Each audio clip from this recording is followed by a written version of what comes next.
we're going to do a couple more entries, and then we're going to go into a couple more submissions. So for this one, we're going to have our leg hooked on his leg, just like we're leg riding here, and kind of facing towards his butt. We have a pretty deep hook from the turtle. So now it's going to be hard to pull him. Sometimes I can just wrap around and just pull him over, and then I'm in the truck if I just pulled him over towards our backs. What I can also do is grab his foot and start pulling his foot out, and then end up into the truck after I've pulled his foot towards me, and now we're in our position. So we're in this turtle position. Sometimes I can just wrap around like his hip and his leg, and then pull him up, and now we're in that truck position.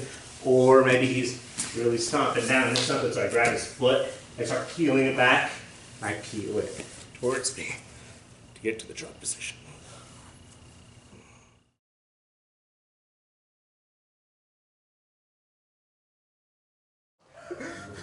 Okay, so now we're doing entry from the back.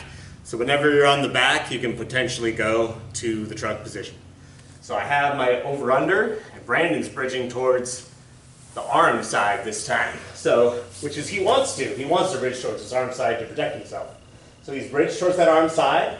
I'm now going to let go of my top leg. I can bump him forward with it, and then I'm going to turn and reach for his leg and lock in my truck position. So we were in the back. I have my over-under.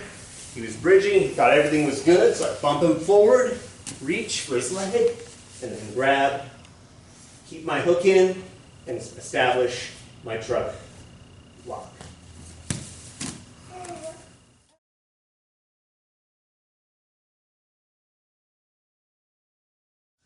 Okay, now a couple more submissions from the truck. So this time maybe I went for my initial hip displacer, and Brandon pointed his knee towards the other way like he wanted to escape, like this way. So I'm going to reach over and grab his foot. I'm going to take his foot and I'm going to put it behind my head. And so now that his foot's behind my head, I'm going to reach over and grab his knee, and I'm going to put pressure downwards here on his knee as I extend with my legs to displace his hips kind of sideways. So over here, I can extend more with this one instead of stomping. I'm going to reach to an extend, turn his hip towards there, and then start straightening. And I've turned his hips sideways and straightened him out that way. So we were here, I reached for this, and he turned away. And grab his foot with both hands, pull it towards my head, put my head forward, and grab onto his leg, push his knee down, extend on the other side, and I'll get that shearing pressure on his hips.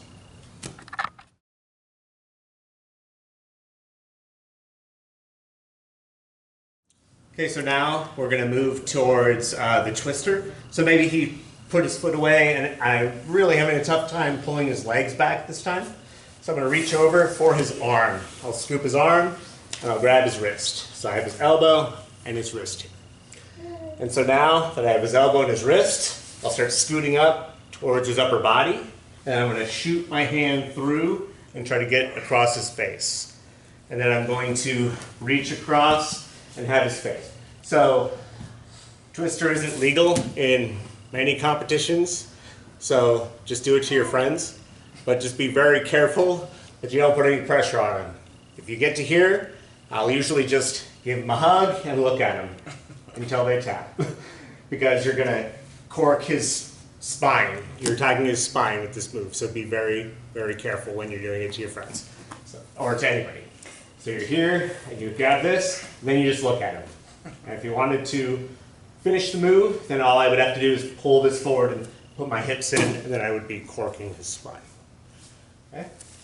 So once again, to transition, we're here.